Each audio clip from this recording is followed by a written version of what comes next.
हरिः ॐ श्री गुरुभ्यो नमः। हरिः ॐ।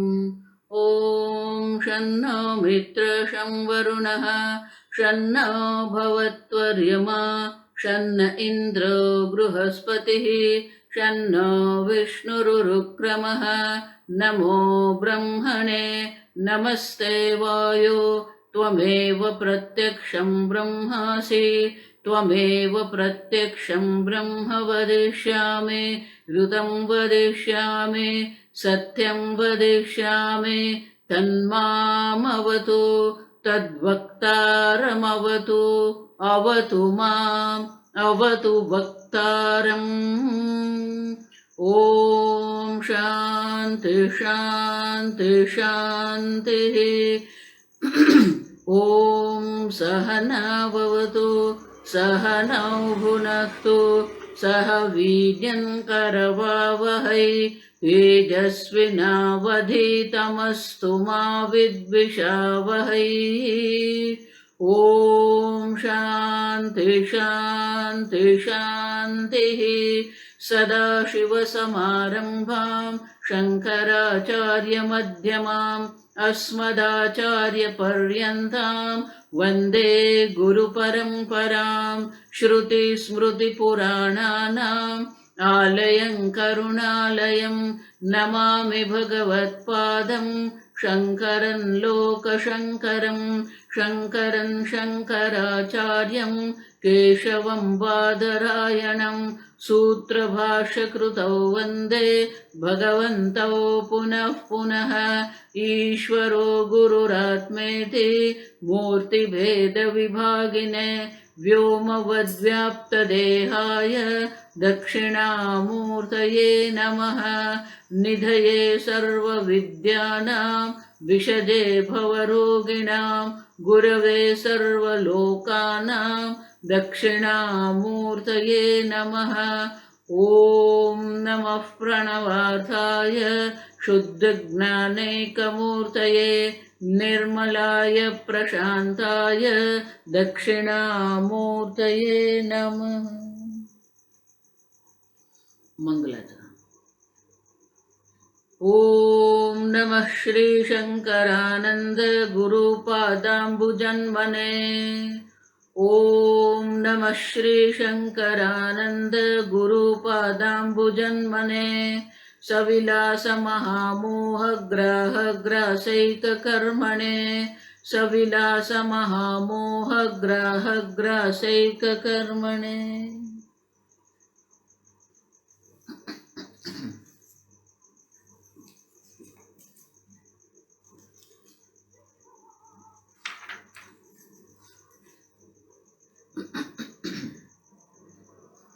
विद्यारण्य मुनि अब तीसरा प्रकरण का आरंभ कर रहे हैं। तीसरे प्रकरण में तैत्तिरीय उपनिषद तात्पर्य व्याख्यान रूपम। तैत्तिरीय उपनिषद में दूसरे प्रकरण में, जिसको ब्रह्मानंद वल्ली कहते हैं, ब्रह्मानंद वल्ली में पंचकोश विवेक का निरूपण किया है। वही निरूपण अभी विद्यारण्य मुनि यहां करेंगे। क्यों? क्योंकि पहले प्रकरण में हमने देखा कि पंच महाभूत की उत्पत्ति हुई।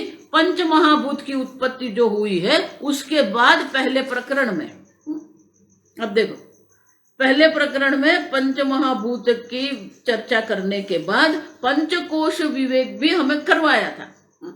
और इसीलिए अब दूसरा जो हमारा रहेगा प्रकरण, वो कौन सा रहेगा? पंचकोश विवेक प्रकरण रहेगा। पहले पंच महाभूत का विवेक करवाया, अब पंचकोश का विवेक हमें करवाते हैं। क्यों? क्योंकि उसी का प्रकरण जो था, अगर हम श्लोक देखते हैं तो 33वें श्लोक से ये विद्यारण्य मुनि ने पहले प्रकरण में हमें समझाया था अन्नमयादि कोश। तो पहले प्रकरण में ऐक्य हम देख के गए, दूसरे प्रकरण में सद्ब्रह्म जो है, सद्ब्रह्म सर्वव्यापी है। और सद्ब्रह्म जो सर्वव्यापी है वो आत्मा से भिन्न नहीं है। लेकिन वो जो आत्मा है, वो आत्मा को हम कैसे देखते हैं, ठीक से समझना है। पंचमहाभूत, ये ब्रह्मांड, ये देहादि का विवेक करवाए, लेकिन हमारी बुद्धि में, जिसको तैत्तिरीय गुहा कहते हैं, ये पहले श्लोक में आएगा, तो ये गुहा जो हमारी बुद्धि जो है, हमारी बुद्धि में हमारे बारे में जो निश्चय किया हुआ है, हम अपने आप के बारे में कैसा सोचते हैं, वो हम अब देखेंगे। क्यों? क्योंकि 5 स्तर पर सर्वसामान्य ये भ्रांति है। पंचकोश माने कि 5 कोश माने कि 5 स्थान पर सर्वसामान्य माने कि हर एक मनुष्य ये भ्रांति लेके बैठा है। फिर वो हिंदू है, मुसलमान है, क्रिश्चियन है, अमेरिकन है, ऑस्ट्रेलियन है, एशियन, कोई भी है, सर्वसामान्य। स्वामी जी इसलिए कहते थे यूनिवर्सल मिस्टेक उसको कहते हैं। ये भ्रांति सब लेके बैठे हैं। आगे के प्रकरण हम देख के गए कि ये सद्ब्रह्म को एक बार पहचान लिया, मैं सद्ब्रह्म हूं ऐसा निर्णय कर लिया, उन्हें विदेह मुक्ति की प्राप्ति भी हो जाती है।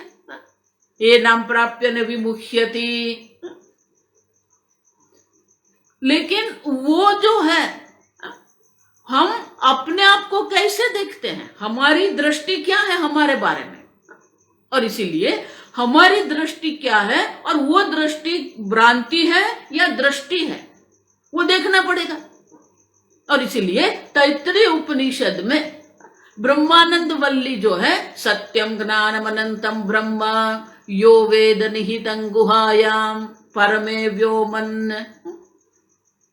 अब तो वहां क्या कहा?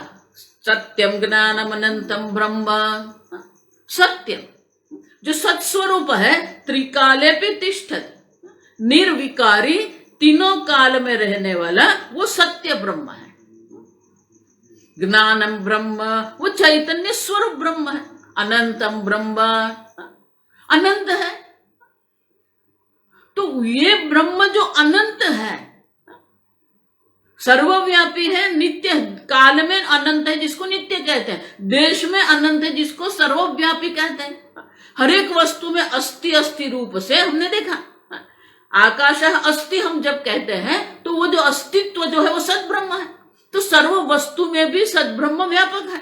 देश काल वस्तुतः अपरिछिन्नम ब्रह्म, तो वो जो ब्रह्म है अपरिछिन्न ब्रह्म है, किसी भी प्रकार की मर्यादा से मुक्त है।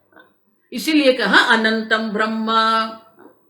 लेकिन वो अनंतता जो है, ब्रह्म की जो अनंतता है, ब्रह्म की जो व्यापकता है, वो हमारी बुद्धि में बैठनी चाहिए। क्योंकि हम एक देह में बैठ के, एक बुद्धि में रहकर हम ये सोच रहे हैं मैं सर्वव्यापी हूं। तो दृष्टि की व्यापकता आवश्यक है। स्वामी जी इसलिए हमेशा कहते थे कि you have to expand your vision. लेकिन एक देह में बैठ के, एक बुद्धि से, अल्प बुद्धि से हम अपनी अनंतता कैसे समझेंगे? और इसीलिए ये तैत्तिरीय उपनिषद जो है, सत्यम ज्ञानम अनंतम ब्रह्म यो वेद निहितं गुहायाम परमे व्योमन, ये ब्रह्म जो है, लेकिन वो ब्रह्म जो सर्वव्यापी है, वो सर्वव्यापी ब्रह्म को हम कैसे जानेंगे? क्योंकि हमारी जो 5 ज्ञानेंद्रिया है, हमारे मन, बुद्धि, चित्त, अहंकार जो है, वो स्वयं अल्प है। तो अल्प के द्वारा अनंत का ज्ञान संभव नहीं है। ठीक से समझना है। तो अगर अल्प बुद्धि से हमें अनंतता को समझना है, तो उनके लिए प्रक्रिया आवश्यक है। जिस प्रकार से बच्चों को गणित हम समझाते हैं, सिखाते हैं, तो उनकी दृष्टि से ये समझ में नहीं आएगा। लेकिन जब हम प्रक्रिया उनको दर्शाते हैं, कैसे हम प्लस करेंगे, कैसे माइनस करेंगे, कैसे गुणाकार करेंगे, कैसे भागाकार करेंगे, कैसे करते हैं, वो प्रक्रिया हमें समझानी पड़ेगी। उसी प्रकार से ये अनंतता अगर हमें समझनी है तो ये पंचकोश विवेक जो प्रक्रिया है, वो प्रक्रिया के द्वारा हम अपने को अनंत समझ सकते हैं। और इसलिए क्या, तस्माद वा एतस्माद आत्मनः आकाश संभूतः आकाशाद वायु वायोरग्नि, देख के गया। अब देखो, तो पृथिव्याम औषधय औषधिभ्यन्नम अन्नात् पुरुषः, ये अन्न जो है, अन्न से पुरुष माने कि देह की उत्पत्ति हुई। सवायेश अन्नमय, ये अन्न कोश है, अन्नमय कोश है। अब ये अन्नमय कोश जो है, तो अन्नमय कोश, क्या मैं अन्नमय कोश हूं? अन्योंतरात्मा प्राणमय नहीं। अब देखो, ब्रह्म से आकाश की उत्पत्ति हुई, आकाश रूप ब्रह्म से ही वायु की उत्पत्ति हुई, वायु रूप ब्रह्म से ही अग्नि की उत्पत्ति, अग्नि रूप ब्रह्म से ही जल की उत्पत्ति, जल रूप ब्रह्म से ही पृथ्वी की उत्पत्ति हुई, पृथ्वी रूप जो ब्रह्म है उसी से औषधि की उत्पत्ति हुई, औषधि रूप जो ब्रह्म है उसी से अन्न की उत्पत्ति हुई, अन्न रूप जो ब्रह्म है उसी से ये शरीर बना हुआ है। तो ये शरीर भी क्या है? ब्रह्म है। लेकिन ये शरीर को हम ब्रह्म देख सकते हैं, समझ सकते हैं? नहीं। अल्पता में हम बैठे हैं, आप समझो। मैं हमेशा इसलिए कहती हूं, वेदांत पढ़ते हैं आप, मैं शुद्ध चैतन्य स्वरूप सद ब्रह्म हूं, ये समझ में आ जाता है। लेकिन मैं अनंत ब्रह्म हूं, यह समझना अत्यंत कठिन है। इसलिए महाराज श्री भी हमेशा कहते थे, हम एक देह में बैठकर अगर कोई कह रहा है मैं ब्रह्म हूं, वो कच्चा वेदांती है। क्यों? सर्व खलु इदं ब्रह्म, यह जो कुछ है सब ब्रह्म मात्र ही है। और इसीलिए जो हम भ्रांति करके बैठे हैं, जो जो स्थान पर हमने भ्रांति करके रखी है, वो एक एक भ्रांति की निवृत्ति करनी पड़ेगी। हमेशा इसलिए मैं कहती हूं कि रज्जु और सर्प का जो दृष्टांत है, या मिट्टी और घड़े का जो दृष्टांत है, दृष्टांत बहुत सरल है, आप समझना। रज्जु पर हमने सर्प बुद्धि कर ली, प्रकाश किया, रज्जु हमें, रस्सी हमने देख लिया, रस्सी देखने से सर्प की निवृत्ति हो गई। तो वहां क्या हो गया? फिर सर्प दिखेगा नहीं, फिर रज्जु का दर्शन, हम रस्सी का दर्शन करते हैं, हम सर्प का दर्शन नहीं करते हैं। मिट्टी और घड़ा जब हम कहते हैं, वो भी बहुत सरल है। लेकिन जब अपने आप वो दृष्टांत का जब हम देखते हैं, तो एक भ्रांति नहीं है, 5 स्तर पर भ्रांति है। मैं देह हूं, मैं प्राण हूं, मैं मन हूं, मैं बुद्धि हूं, मैं अज्ञानी हूं। अब देखो, और मैं देह हूं जो कहते हैं, तो उत्ते से हमारा यहां अटक नहीं जाते हम, उससे भी हम आगे बढ़ते हैं। मैं देह हूं, मेरा जन्म हुआ, मैं देह हूं, मेरी मृत्यु होगी, मैं देह हूं, मैं लंबा हूं, मैं देह हूं, मैं युवान हूं। अब देखो, तो अपने को देह मानने के बाद उससे अनेक प्रकार की भ्रांति उत्पन्न हुई है। मैं युवा हूं, मैं वृद्ध हूं, मैं गोरा हूं, मैं काला हूं, मैं लंबा हूं, मैं वामन हूं। अब देखो, उसी प्रकार प्राण जो है, प्राण में हम अहम बुद्धि करके बैठे हैं, वो प्राण में अहम बुद्धि करके कहते हैं मुझे प्यास लगी, मुझे भूख लगी। क्षुध पिपासा उसको कहते हैं, क्षुधा और पिपासा। तो ये मैं भूखा हूं, मैं तरस, देखो, तो अब मैं जो कहेंगे तो वो मैं कौन है? वो प्राण है, आप नहीं है। प्राण जो डाइजेस्टिव फायर जिसको हम कहते हैं, समान वायु जो कहते हैं, जठराग्नि जिसको कहते हैं, जठराग्नि जो है, तो जो हम कहते हैं कि हमें ये भूख लगी है, अब देखो, तो वो तो जठराग्नि में है, शरीर में है। लेकिन क्या मान लिया? मैं भूखा प्यासा बैठा हूं। उसी प्रकार से मन है, मन में अनेक प्रकार के विचार उठते हैं, मन में अनेक प्रकार की भावना होती है, मन में अनेक प्रकार के गुण है। आप समझना, मन आप जितना समझ रहे इतना सरल मन नहीं है। मन में विचार भी है, मन में राग द्वेष भी है, मन में भावना भी है।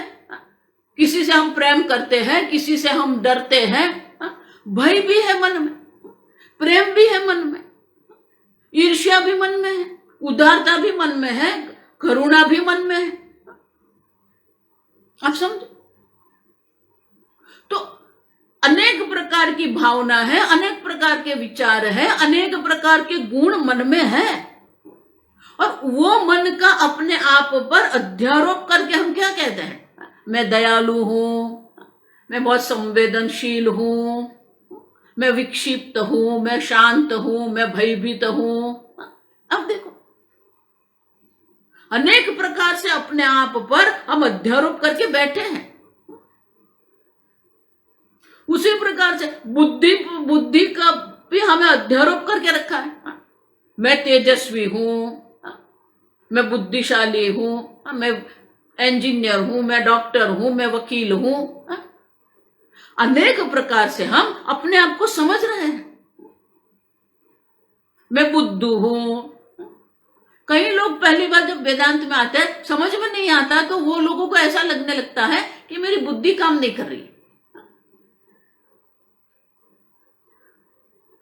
बहुत लोग मेरे को कहते हैं, स्वामी जी ये तो मेरे समझ में नहीं आ रहा है, मेरी बुद्धि काम नहीं कर रही है। ऐसा नहीं है, आप समझो। तो गुजराती में सब ऊपर से जाता है ऐसा कहते हैं। अब देखो, भाषा वही है,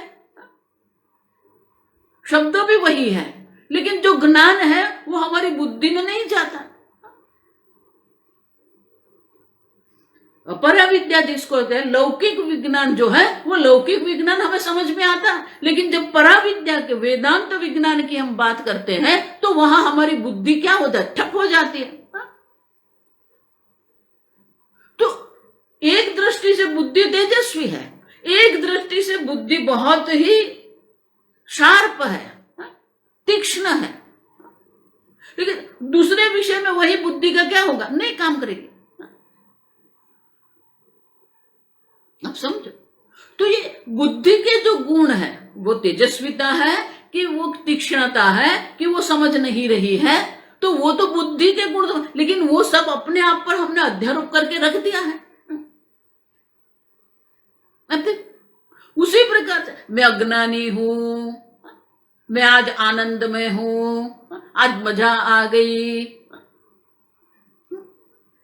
तो ये अनेक प्रकार से हमने अध्यारोप करके रखे हैं। जो 5 हम कह रहे हैं, सर्वसामान्य भ्रांति जिसको हम कहते हैं, पंचकोश जिसको हम कहते हैं, वो एक एक कोश में भी अनेक प्रकार की भ्रांति पड़ी हुई है।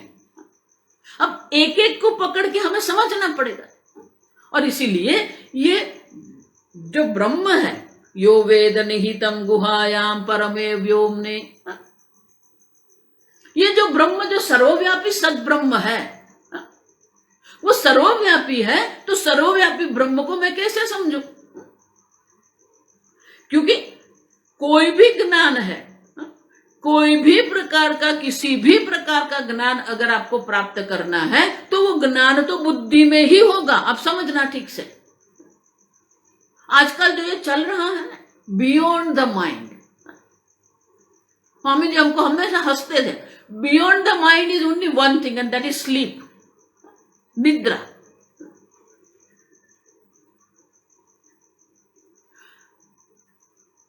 अब ज्ञान होगा तो बुद्धि में ही होगा, क्योंकि ज्ञान का साधन जो है, करण जो है, वो तो बुद्धि है।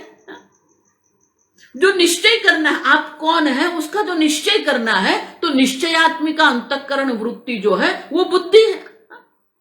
आपने अभी निश्चय करके रखा है, मैं देह हूं, मैं मनुष्य हूं, मैं पुरुष हूं, मैं स्त्री हूं, मैं पिता हूं, मैं माता हूं, मैं युवान हूं, मैं इंजीनियर हूं। ये सब आपने अपने आप के बारे में ये अभिप्राय बना के रखे हैं और उसी को हम मानते हैं। अब देखो, और उसी को हम आइडेंटिटी कहते हैं। आप समझना, ये आजकल के जो ये आधुनिक जगत जो है, पहले ये सब नहीं था। लेकिन आधुनिक जगत में अपनी एक आइडेंटिटी होती है। अब देखो, अब जब आप कहेंगे आप शरीर नहीं है, आप बुद्धि नहीं है, तो प्रश्न यह है कि मेरी आइडेंटिटी क्या है। अब गोपियों को भी जब कृष्ण भगवान ने कहा कि तू और मैं एक ही है, मैं चैतन्य स्वरूप कृष्ण हूं, आप भी चैतन्य स्वरूप, बोला नहीं नहीं, ये हमें पसंद नहीं है। क्यों? मुझे तो ये कृष्ण चाहिए जिसके साथ मैं खेल सकती हूं। क्योंकि गोपी की अपनी एक आइडेंटिटी थी, मैं कृष्ण प्रेमी, कृष्ण अनुरागी। अब एक कहेंगे तो फिर वो अनुरागी का क्या होगा, वो प्रेमी का क्या होगा। देखो, इसीलिए ये भक्ति वाले जो है, भगवान और भक्त का जो संबंध है, वो संबंध वो नहीं छोड़ सकते, क्योंकि ये मैं भक्त हूं, एक आइडेंटिटी है उनकी। उसी प्रकार से ये सब उपाधि के आधार पर हमने अपनी एक आइडेंटिटी बना के रखी है। देखो, इसीलिए ये कोई पूछेगा आप कौन है। हमारे साथ भी ऐसा होता है, कभी ट्रेन में जाते हैं, लोग देखते हैं आप कौन है, पूछते हैं, तो मैं अपना नाम बताती हूं। अब और क्या कर सकते हैं। अगर मैं उसको शुरू जो हो जाऊं, मैं वेदांत पढ़ाती हूं, भगवत गीता पढ़ा, उनको कोई समझ है ही नहीं उनकी, तो उनके सामने अगर मेरी आइडेंटिटी मुझे बनानी है, मेरी आइडेंटिटी नहीं होगी। अब समझो, आप क्या करते हो। मैं पढ़ाती हूं, क्या पढ़ाते हो, वेदांत पढ़े। वेदांत क्या है, दो है, आप अपने आप को कैसे समझते हो और अन्य के सामने आपकी क्या आइडेंटिटी है। लोग आपको कैसे समझते हैं, ये उपाधि के कारण, ये देह के कारण, मन के कारण, बुद्धि के कारण लोग आपको समझते हैं। देखो, इसलिए मैं हमेशा कहती हूं, कभी भी किसी भी पंडित, विद्वान, महात्मा जो है, उनका जो जीवन चरित्र मत पढ़ो, क्योंकि वो उनका प्रारब्ध है, वो उनका शरीर है, वो उनकी उपाधि है, वो उनका काल है। मुझे पता है, जब पहले पहले वेदांत का अध्ययन मैंने आरंभ किया, तो हमारे साथ एक दूसरा साधक था।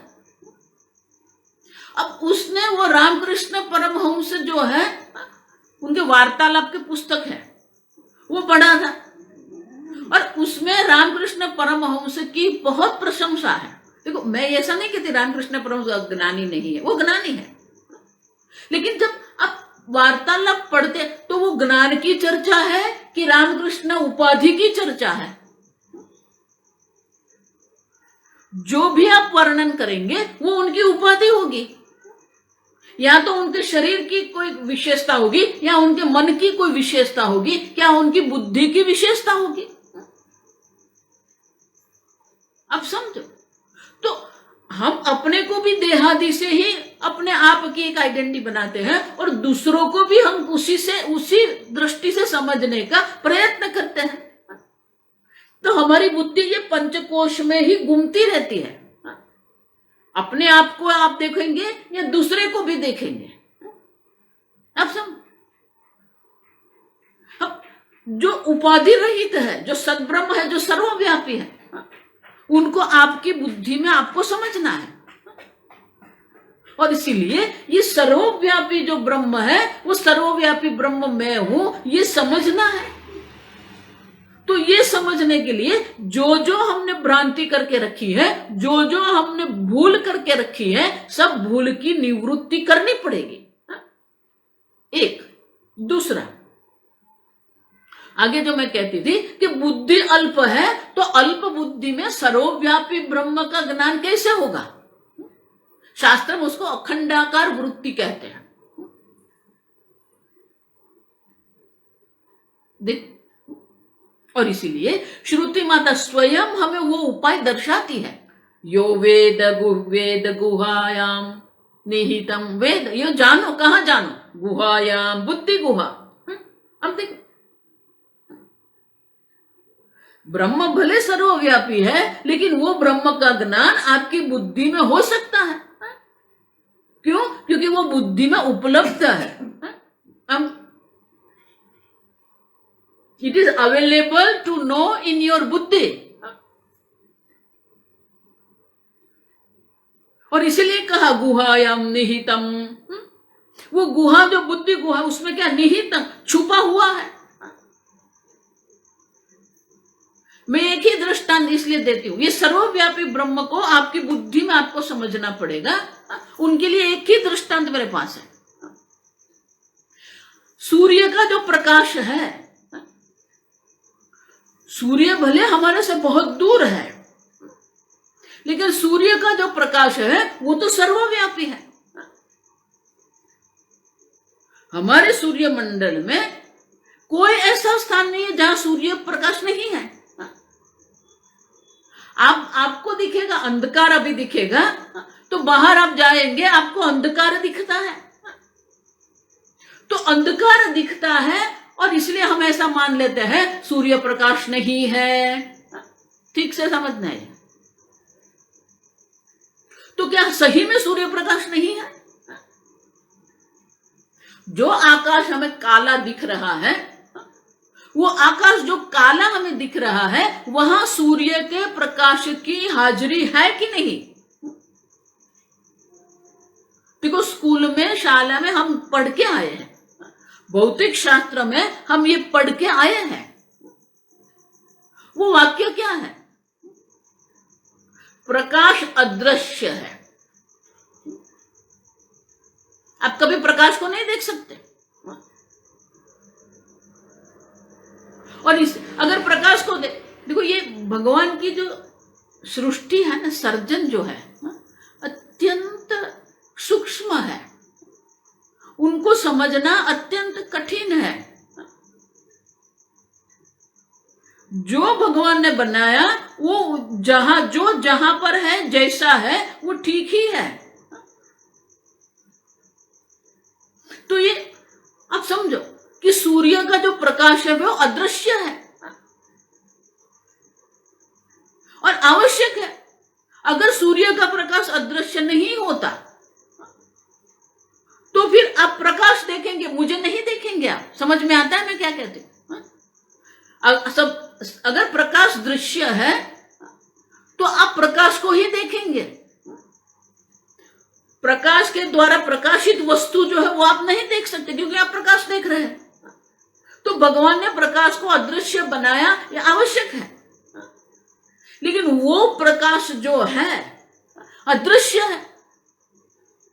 तो आप जब आकाश में देखेंगे तो आपको लगेगा काला आकाश है, क्योंकि प्रकाश आप नहीं देख रहे हैं।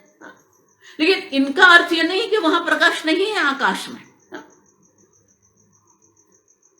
आप चंद्रमा देखेंगे, अब चंद्रमा जो है वो स्वप्रकाश नहीं है। सूर्य स्वप्रकाश है, चंद्रमा स्वप्रकाश नहीं है। तो चंद्र जो है वो सूर्य के प्रकाश से प्रकाशित होता है। देखो ये वाक्य, चंद्र सूर्य के प्रकाश से प्रकाशित होता है और इसलिए हम अंधकार में वो चंद्र को देख सकते हैं। लेकिन दृष्टि बदलनी पड़ेगी। Shifting the vision, understand, whole Vedanta is nothing but you have to shift your vision.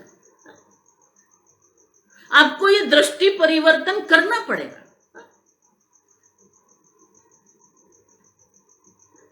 जब तक ये दृष्टि परिवर्तन नहीं रहेगा, वेदांत ज्ञान आपको नहीं होगा। अनुभव वही का वही है। सूर्य के प्रकाश से चंद्र प्रकाशित होता है, ये वास्तविकता है, उनको हम नहीं बदल सकते। लेकिन हमारी दृष्टि हम बदल सकते हैं। दृष्टि बदलना है। तो अगर मैं ऐसा कहूं, ये देखो, ये दृष्टि बदलना है ना, शिफ्टिंग देखो, इसलिए मीराबाई ने भी क्या कहा, उलट भये मोरे नयन ने की, मोहे लागी लगन गुरु चरण ने की। लेकिन वो गुरु के चरण में जो मुझे लगन लगी, वो गुरु के पास मैं गई, गुरु जी ने मुझे ऐसा ज्ञान दिया, तो क्या हुआ, उलट भये मोरे नयन ने की, मेरी दृष्टि बदल गई। You have to shift your vision, that's it. तो आपके विजन को शिफ्ट करना पड़ेगा, दृष्टि को बदलना पड़ेगा। तो सूर्य के देखो वाक्य देखो, सूर्य के प्रकाश से चंद्र प्रकाशित होता है, लेकिन अगर मैं दूसरे प्रकार से आपको कहूं, चंद्र के कारण सूर्य के प्रकाश की हाजिरी हमें पता चलती है। वहां सूर्य का प्रकाश है, आपको कैसे पता चलेगा, चंद्र के कारण। देखो मुझे आप देख रहे हैं, ये ट्यूबलाइट मेरे पीछे है, उससे प्रकाश आ रहा है, उससे प्रकाशित होकर आप मुझे देख रहे हैं। तो ये ट्यूबलाइट का प्रकाश तो संपूर्ण रूम में है। अब ये प्रकाश वहां से आके यहां पड़ता है, तो यहां प्रकाश है लेकिन आपको नहीं दिखता है। लेकिन अगर मैं मेरा हाथ यहां रख दूं तो क्या होगा, हम ऐसा मानते हैं कि प्रकाश से यह हाथ प्रकाशित हुआ, ये सामान्य दृष्टि है। लेकिन यहां प्रकाश है, मुझे कैसे पता चला, ये हाथ के कारण। तो हाथ जो है प्रकाश की हाजिरी को अभिव्यक्त करता है, समझो ये शब्द।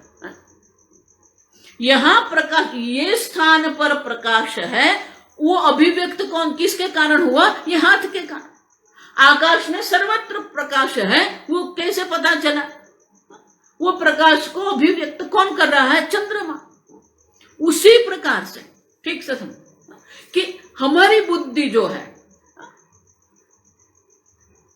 हमारी बुद्धि जो है वो बुद्धि चैतन्य स्वरूप जो ब्रह्म है उनको अभिव्यक्त करती है, सर्वव्यापी चैतन्य है। लेकिन वो जो सर्वव्यापी चैतन्य है वो कहां उपलब्ध होता है, आपकी बुद्धि में उपलब्ध होता है। इसलिए बुद्धि को चैतन्य उपलब्धि स्थान कहते हैं। अब इसीलिए कहा गुहायाम निहितम, ये जो बुद्धि गुहा है उसी में ये चैतन्य स्वरूप ब्रह्म अभिव्यक्त होता है। तीसरा देखो, ये एक एक पॉइंट याद रखना पड़ेगा। तीसरा, सद्ब्रह्म हम समझ सकते हैं, अस्ति ब्रह्म हम समझ सकते हैं। आकाश अस्ति, वायु अस्ति, अग्नि अस्ति,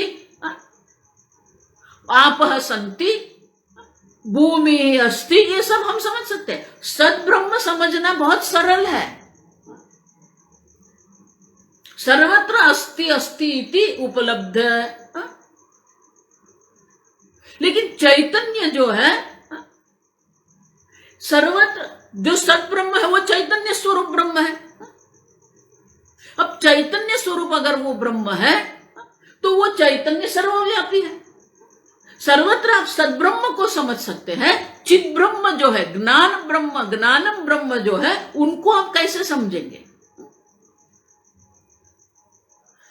अस्ति तो आप समझाए, लेकिन वो चैतन्य स्वरूप है। माने ये जगत में जो सर्वत्र है सर्व चैतन्य स्वरूप ही है। जड़ कहो, चेतन कहो, चर कहो, अचर कहो, अल्प कहो, विशाल कहो, सब चैतन्य स्वरूप है। ये कपड़ा जिसको हम जड़ कह रहे हैं वो भी चैतन्य ही है। लेकिन ये अस्थि हम समझ सकते हैं, सद्ब्रह्म हम समझ सकते हैं, ये चिद ब्रह्म कैसे समझेंगे आप, कठिन है। आप समझो, सर्वत्र चैतन्य है। देखो पहली बार जब मैंने सुना ना तो पूरी रात मुझे नींद नहीं आई। क्यों?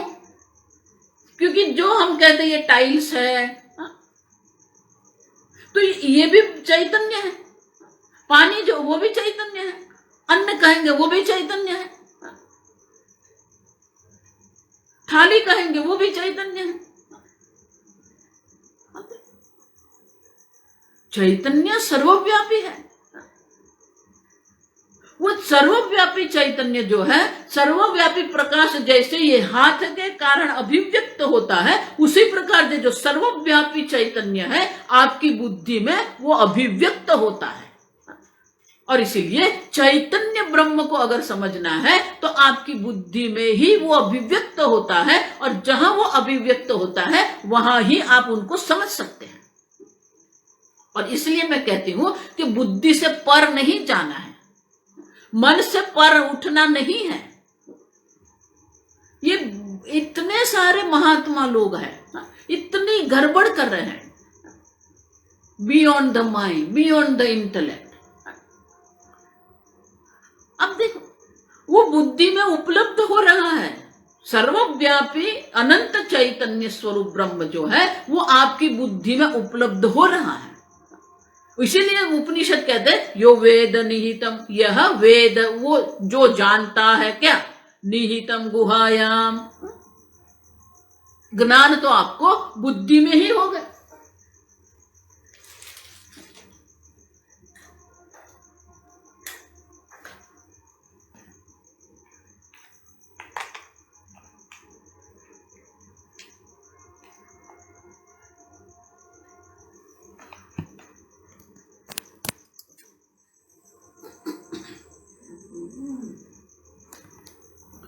जो भी ज्ञान आप प्राप्त करेंगे वो आपकी बुद्धि में ही होगा। तो अनंत चैतन्य स्वरूप ब्रह्म जो है उनका ज्ञान भी आपकी बुद्धि में होगा। और इसलिए शास्त्र कहते हैं यो वेद निहितम गुहायाम, उपलब्धि स्थान उसको कहते हैं। अरे तो पूज्य स्वामी जी हमेशा कहते हैं, और वो जो उपलब्धि स्थान बुद्धि में है वही ब्रह्म। आप समझो, अन्नम ब्रह्मेति व्यजानात्, ये अन्न ब्रह्म है, देह भी ब्रह्म ही है, आप समझो।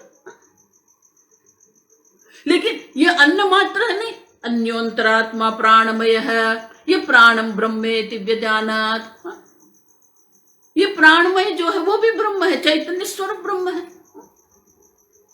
अन्योंतरात्मा मनोमय है, मनो ब्रह्मेति व्यजानात्, ये मन ब्रह्म है, चैतन्य स्वरूप है। तो ब्रह्म मन है नहीं, अन्योंतरात्मा, उससे भी सूक्ष्म, उससे भी व्यापक, उससे भी अंदर जो आत्मा है विज्ञानमय है, अन्योंतरात्मा आनंदमय है।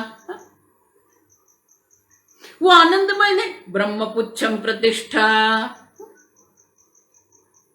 वो जो आनंदमय, उनका जो अधिष्ठान जो है, सबस्ट्रेट हम अंग्रेजी में कहते हैं, आधार नहीं, आप समझो, अधिष्ठान।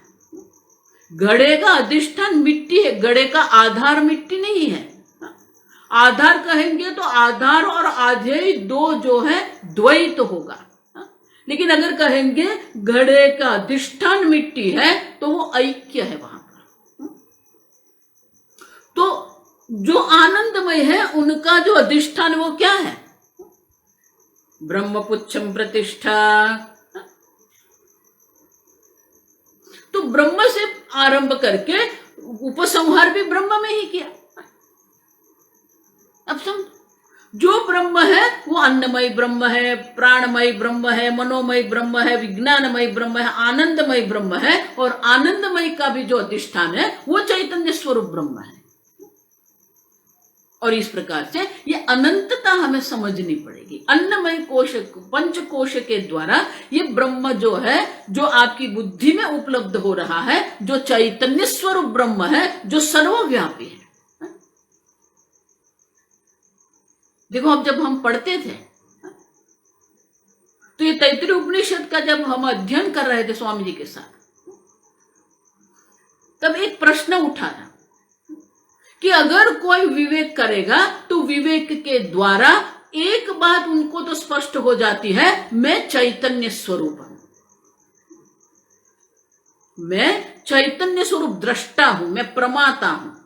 वहां तक आप अपने आप पहुंच सकते हैं। लेकिन वो जो प्रमाता है उनका जो अधिष्ठान चैतन्य स्वरूप आत्मा है, जो सर्वव्यापी, आप कैसे जानेंगे? आप अपनी बुद्धि से कभी भी सर्वव्यापी चैतन्य को नहीं समझ सकते। और इसीलिए उपनिषद, वेदांतो नाम उपनिषद प्रमाण, आपकी जो अनंत ब्रह्म जो है, आपकी जो अनंतता है, आपकी जो पूर्णता है, वो पूर्णता अगर आपको समझना है तो वेदांत प्रमाण के बिना कभी भी आप नहीं समझ सकते। आप देखो, आप सर्वव्यापी चैतन्य है और प्रश्न वही वापस आ जाएंगे, लेकिन मुझे लगता नहीं मैं सर्वव्यापी हूं, लगेगा भी नहीं, क्योंकि ये लगने की बात नहीं है, ये समझने की बात है। पिछले प्रकरण में देख के गए, यथा दृष्टा तथैव च, जिस प्रकार से ये दिख रहा है वैसा का वैसा ही रहेगा, वो तो आपकी दृष्टि ही बदल जाएगी। और इसीलिए ये तैत्तिरीय उपनिषद के द्वारा पंचकोश विवेक प्रक्रिया से हमें वो अनंत चैतन्य का ज्ञान कराते हैं। और इसीलिए ये प्रकरण का नाम है पंचकोश विवेक प्रकरण।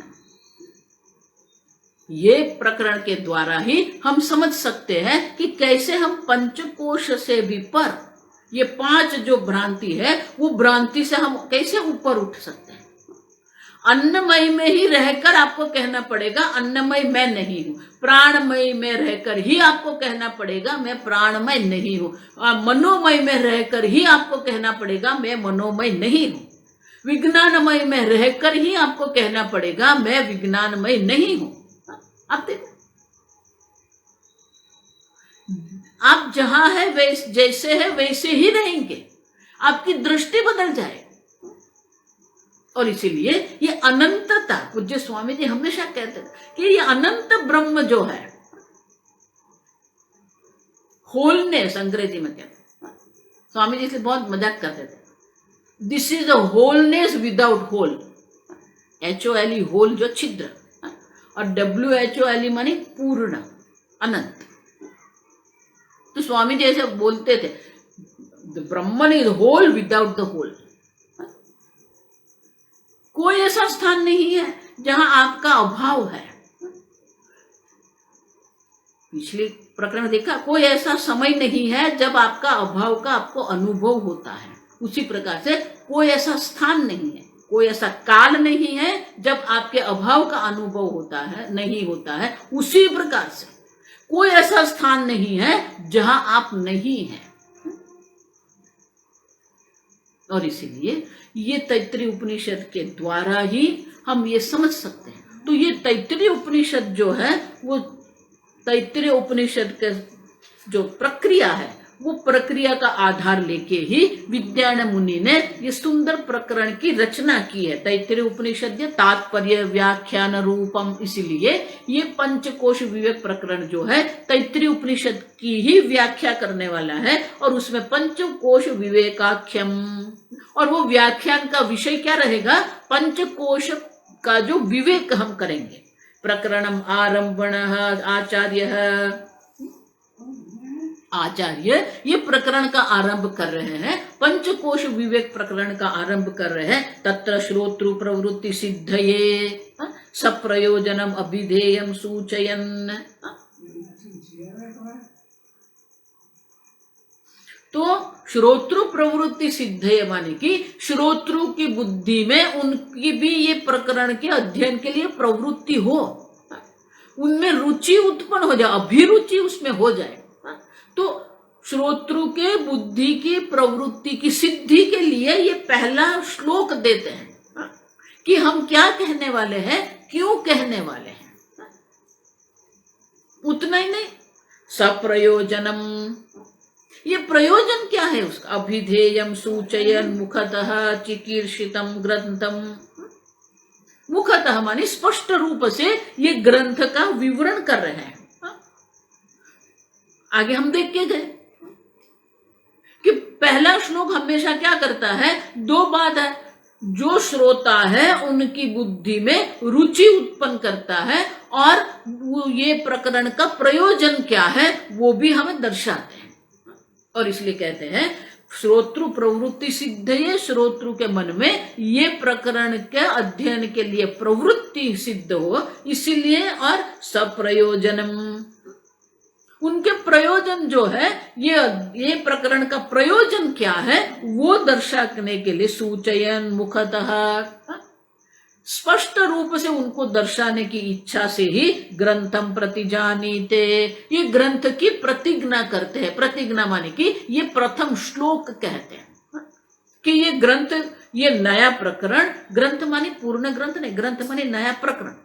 तो ये नया प्रकरण जो आरंभ कर रहे हैं वो आरंभ क्यों कर रहे हैं और उनका प्रयोजन क्या है और उनमें रुचि उत्पन्न करने के लिए विषय दर्शाते हैं। तो ये प्रथम श्लोक है, हम पढ़ेंगे पहले। गुहाहितं ब्रह्म यत्तत, गुहाहितं ब्रह्म यत्तत पंचकोश विवेकतः, पंचकोश विवेकतः बोद्धुं शक्यं ततः कोश पंचकं प्रविविच्यते, बोद्धुं शक्यं ततः कोश पंचकं प्रविविच्यते।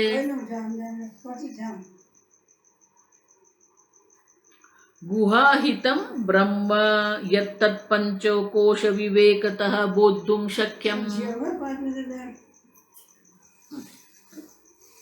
ये ब्रह्म, ब्रह्म माने क्या है? बृहत्वात् ब्रह्म, जो बड़ा है, विशाल है। अब देख, ये ब्रह्म शब्द जो है बृहत्वात् ब्रह्म कहते हैं। ब्रूहि वो धातु जो है, ब्रूहि वृद्धौ, ये ब्रह्म शब्द जो है वो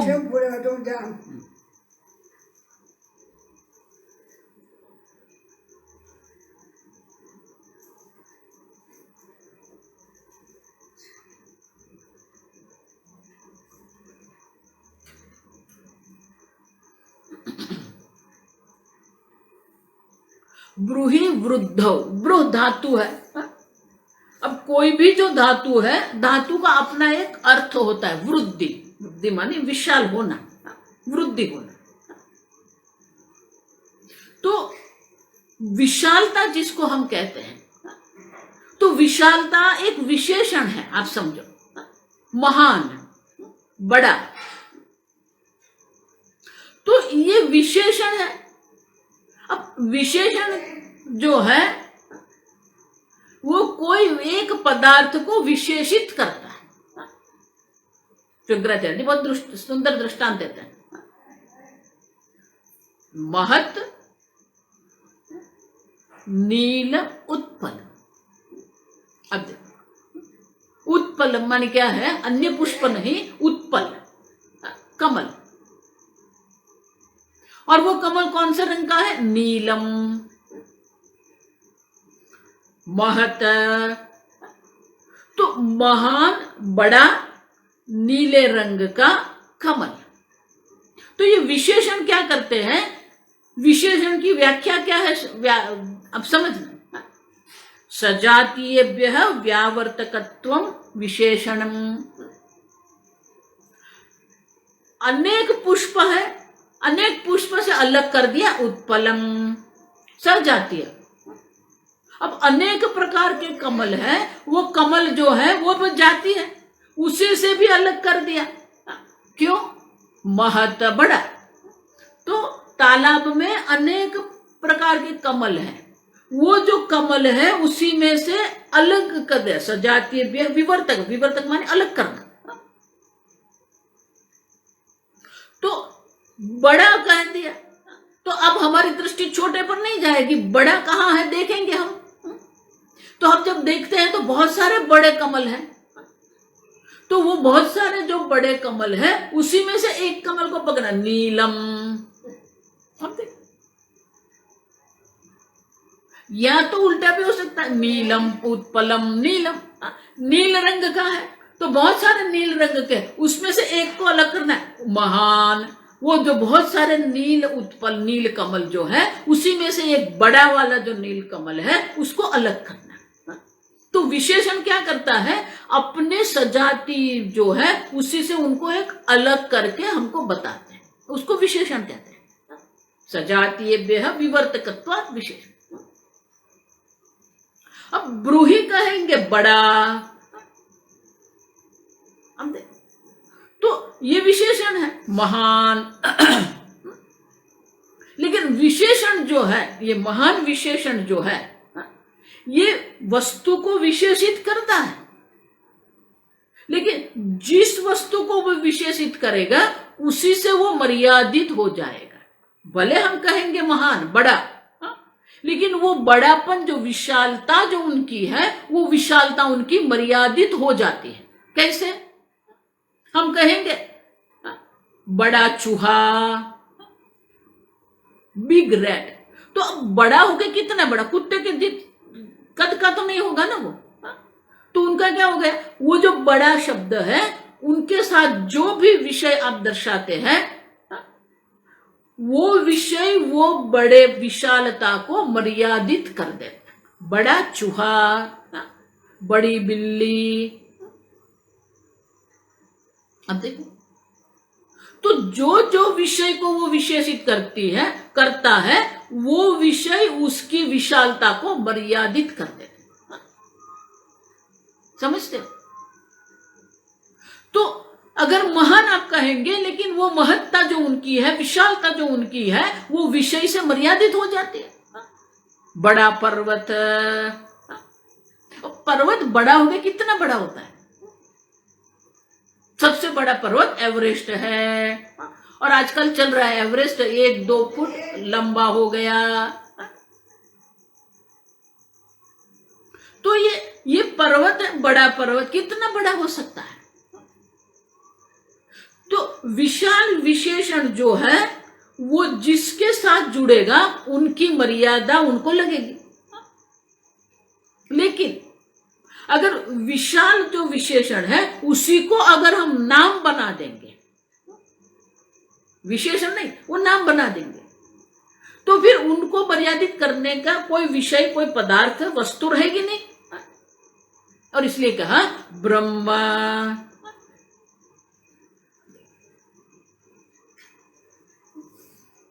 बैटरी लो हो गई है, कल आगे हम देखेंगे, 8 भी बज गए हैं। तो ये ब्रह्म जो है विशाल है, और विशालता जो ब्रह्म की है, वो कोई विशेष, उनके साथ कोई पदार्थ, कोई वस्तु नहीं है, और इसलिए उसकी विशालता कैसी रहेगी? अनंतम ब्रह्म।